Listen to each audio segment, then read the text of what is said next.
नमस्कार विद्यार्थी मित्रांनो, मी अतुल पडोळे.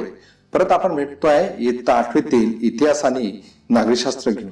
इतिहास आणि नागरिकशास्त्रातलं आपलं जे प्रकरण चालू आहे ते म्हणजे 8वं प्रकरण, ज्याचं नाव आहे सविनय कायदेभंगाची चळवळ.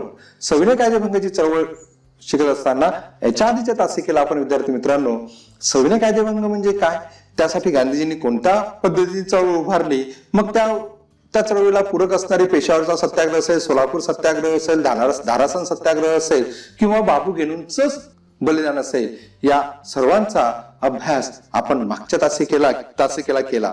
आणि या तासिकेला विद्यार्थी मित्रांनो आपल्याला अभ्यास त्याच्या पुढचा करायचा आहे, ते म्हणजे काय की गोलमेज परिषद. विद्यार्थी मित्रांनो, ही सविनय कायदेभंगाची चळवळ सुरू होती आणि ही कायदेभंगाची चळवळ इंग्रजांना चांगलीच डोकेदुखीची ठरायला सुरुवात झाली होती. त्यामुळे यातून मार्ग काढण्यासाठी या गोलमेज परिषदेचं आयोजन करण्यात आलेलं होतं. आता गोलमेज म्हणजे काय हे जरा समजून घ्या. गोलमेज म्हणजे काय तर राऊंड टेबल मीटिंग असं इंग्रजीत त्याला म्हणतात. म्हणजे गोल टेबलवर जी मीटिंग घेतली जाते त्याला गोलमेज असं म्हटलं जाते. तर भारताच्या त्यावेळेस काय झालं की सविनय कायदेभंगाचं आंदोलन सुरू असताना भारताच्या संदर्भात घटनात्मक विचार करण्याचं मत त्यावेळेसचे ब्रिटनचे जे पंतप्रधान होते, ज्यांचं नाव रॅमसे मॅकडोनाल्ड होतं, यांचा विचार होता की भारताच्या संदर्भात काहीतरी घटनात्मक विचार करण्याची वेळ आलेली आहे आणि त्यासाठी ब्रिटनचे जे पंतप्रधान होते, ज्यांचं नाव रॅमसे मॅकडोनाल्ड होतं, यांनी त्या संदर्भात कारवाई करण्याचं ठरवलं. मग त्यासाठी त्यांनी इंग्लंडमध्ये एक परिषद घेण्याचा निर्णय घेतला, गोलमेज परिषद घेण्याचा निर्णय घेतला. मग या परिषदेला म्हणजे ही परिषद 1930 ते 1932 या काळात ही गोलमेज परिषद आयोजित करण्याचं ठरलं. मग या 1930 ते 1932 या काळखंडात 3 गोलमेज परिषदा झालेल्या आपल्याला दिसते. त्यातील आपण इथे पहिल्या गोलमेज परिषदेचा अभ्यास करूया.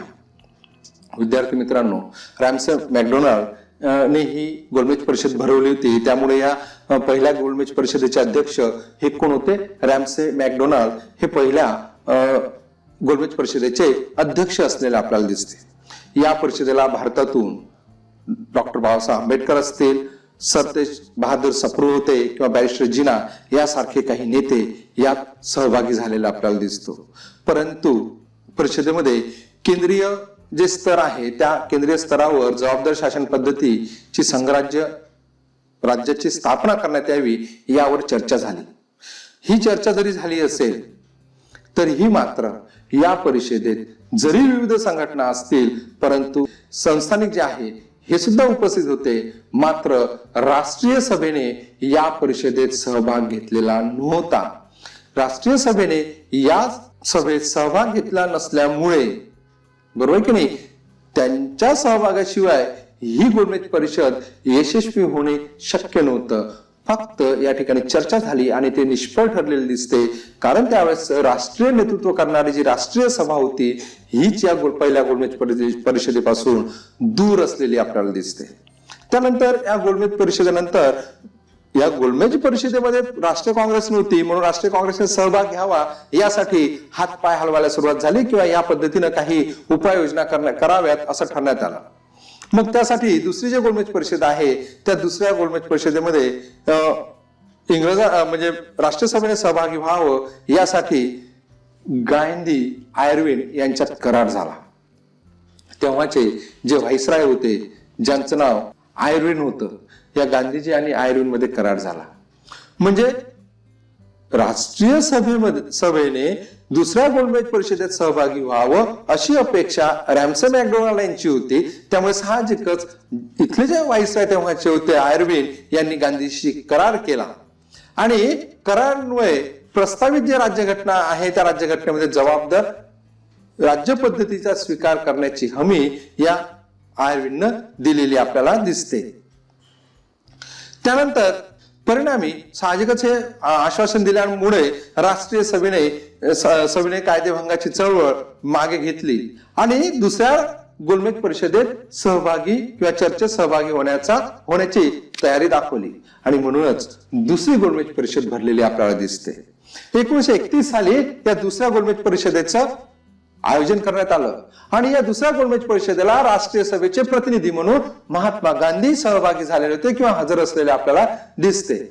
राष्ट्रीय सभेप्रमाणे भारतातील ज्या काही निरनिराळ्या जाती जमाती आहे किंवा पक्ष आहे की संस्थानिक आहे यांच्या प्रतिनिधींना सुद्धा त्या ठिकाणी बोलावण्यात आलेलं होतं. एवढंच नाही तर त्या ठिकाणी गोलमेज परिषदेत सरकारने अल्पसंख्याकांचा प्रश्न उपस्थित केला.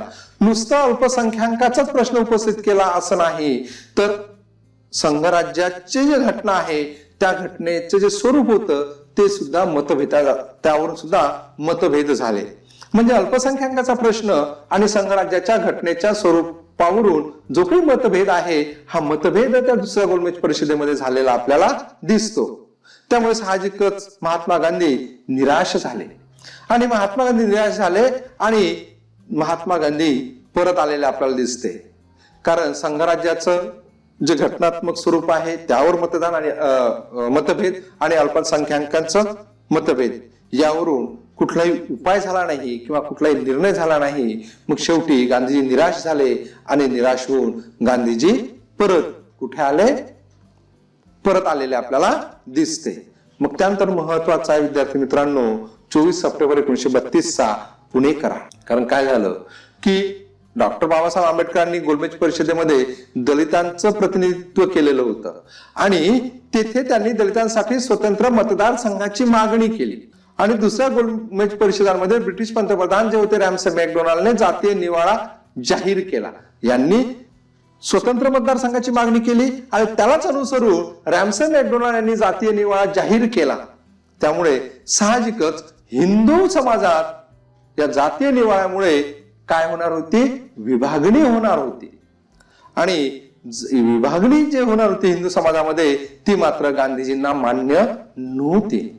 म्हणून गांधीजींनी या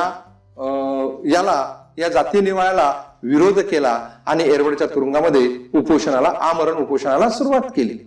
मग शेवटी राष्ट्रीय सभेचे काही प्रतिनिधी डॉक्टर बाबासाहेब आंबेडकरांना भेटलेत आणि त्यांना सांगितलं की जातीय निवाडा तुम्ही जर स्वीकारत असाल तर गांधीजींचं आमरण उपोषण आहे आणि त्यात मात्र ही गोष्ट काही योग्य नाही, भारतीय राजकारणाला योग्य नाही, भारतीय स्वातंत्र्य चळवळीसाठी योग्य नाही असं पटवून दिलं. मग शेवटी डॉक्टर बाबासाहेब आंबेडकरांनी सुद्धा थोडीफार माघार घेतली आणि राष्ट्रीय हित लक्षात घेतलं आणि राष्ट्रीय हित लक्षात घेऊन 24 सप्टेंबर 1932 महात्मा गांधी आणि बाबासाहेबांमध्ये काय झालेला दिसतो आपल्याला पुणे करार झाला, जो पुणे करार म्हणून प्रसिद्ध असलेला आपल्याला दिसतो. पुणे करारामध्ये काय करण्यात आलं की या करारानुसार दलितांसाठी स्वतंत्र मतदारसंघामध्ये राखीव जागांची तरतूद करण्यात आली. म्हणजे प्रतिनिधित्व मागितलं नाही तर यांच्यासाठी सरळ काही मतदारसंघ दलित व्यक्तींसाठी काही मतदारसंघच राखीव करण्याचा निर्णय गांधीजींनी घेतला. म्हणजे या तत्वावर ही गोलमेज हा करार झालेला आपल्याला दिसतो. मग साहजिकच पहिली झाली, दुसरी झाली, मग तिसरी ही गोलमेज परिषद इंग्लंडमध्ये झालेली दिसते. नोव्हेंबर 1932 तिसरी गोलमेज परिषद इंग्लंडमध्ये सुरू झाली. मात्र राष्ट्रीय सभेने या तिसऱ्या गोलमेज परिषदेवर बहिष्कार टाकला. त्यामुळे ही सुद्धा तिसरी गोलमेज परिषद अयशस्वी झालेली आपल्याला दिसते किंवा अर्थहीन ठरलेली आपल्याला दिसते. मग परत गांधीजींनी सविनय कायदेभंगाची चळवळीला परत सुरुवात केली. जी सविनय कायदेभंगाची चळवळ गांधीजी आयर्विन झालेला जो करार होता त्या करारानुसार थांबवली गेली होती किंवा मागे घेतली होती ती परत गांधीजींनी सुरू केलेली आपल्याला दिसते. मग परत म्हणजे दुसरी गोलमेज परिषदेतून उद्विग्न म्हणजे मन गांधींचं झालं होतं. त्यामुळेच त्यांनी दुसरी सविनय कायदेभंगाची दुसरी फेरी करण्याचा किंवा दुसरं आंदोलन उभं करण्याचा निर्णय घेतला. मग परत एकदा सविनय कायदेभंगाची चळवळ भारतभर सुरू झालेली आपल्याला दिसते. मग परत गांधीजींना एकदा या चळवळ सुरू झाल्याच अटक केली.